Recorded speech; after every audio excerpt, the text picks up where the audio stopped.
32 చదవండి.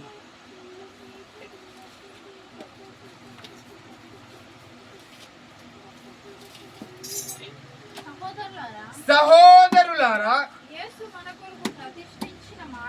అగో యేసు మన కొరకు ప్రతిష్ఠించిన మార్గమున అనగా నూతనమైనదియు జీవము గలదియు ఆయన శరీరము అను తెర ద్వారా ఏర్పరచబడినదై మార్గమున ఆయన రక్తము వలన పరిశుద్ధ స్థలమునందు ప్రవేశించుటకు మనకు ధైర్యం ఉన్నది.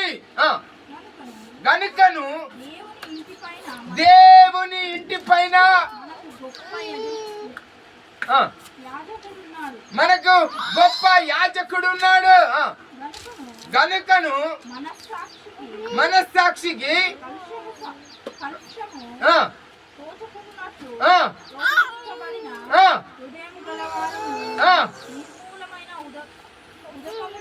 నిర్మలమైన ఉతుకముతో స్నానము చేయించబడి శరీరము గలవారమై ఉండి విశ్వాస విషయములో సంపూర్ణ నిశ్చయత కలిగి యథార్థమైన హృదయము కలిగి మనము దేవుని సన్నిధానములో చేరాలి. హల్లెలూయా. దేనితో స్నానం చేయాలమ్మా? నిర్మలమైన ఉతుక్క స్నానం. ఇప్పుడు మనం ఇంటికి వెళ్ళి ఒక సింతల్ సబ్బులు 4 కొందాం అనుకో. ఎన్ని కొందాం? 4 కొని గంగకెళ్ళి 4 సబ్బులు వచ్చేసి పైకి రుద్దుదాం, స్నానం చేస్తాం. పాపం ఏమన్నా పోతుందా? ఇప్పుడు ఆయన శరీర స్నానం చేయమన్నాడా, నిర్మల స్నానం చేయమన్నాడా?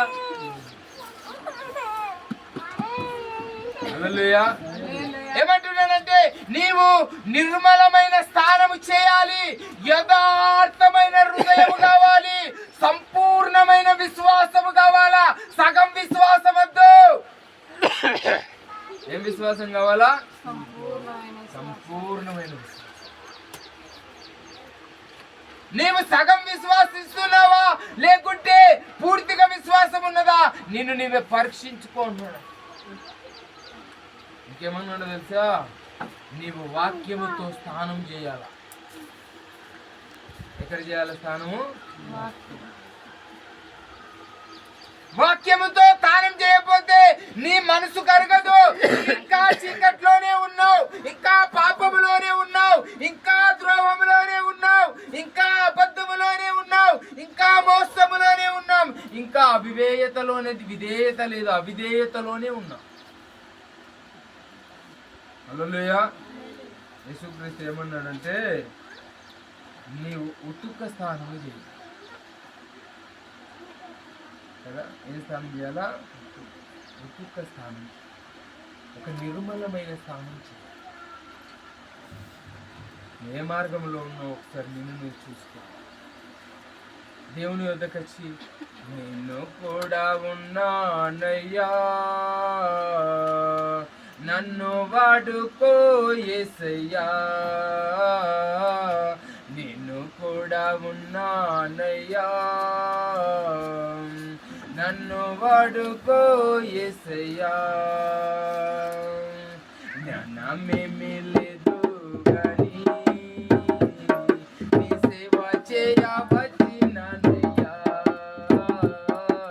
జ్ఞానమేమీ లేదు గాని నీ సేవ చేయవచ్చినానయ్యా.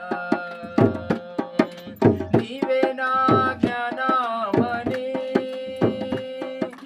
నీవే నా జ్ఞానమని, నీ సేవ చేయవచ్చినానయ్యా, నీ సేవ చేయవచ్చినానయ్యా, నిన్ను కూడా ఉన్నానయ్యా,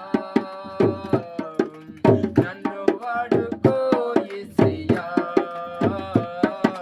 నిన్ను కూడా ఉన్నానయ్యా. పాడాలి. యేసయ్యా. హల్లెలూయా. మనస్తత్వంలో స్థానం లేదు, దేవుని వాక్యాన్ని వినడం లేదు, దాన్ని విశ్వాసించడం లేదు. యేసు ప్రభు యొద్ద కూర్చొని నేను కూడా ఉన్నానయ్యా నన్ను వాడుకో, నేను కూడా ఉన్నాను నన్ను వాడుకో, నన్ను వాడుకో, నన్ను వాడుకో అంటే ఆయన వాడుకో.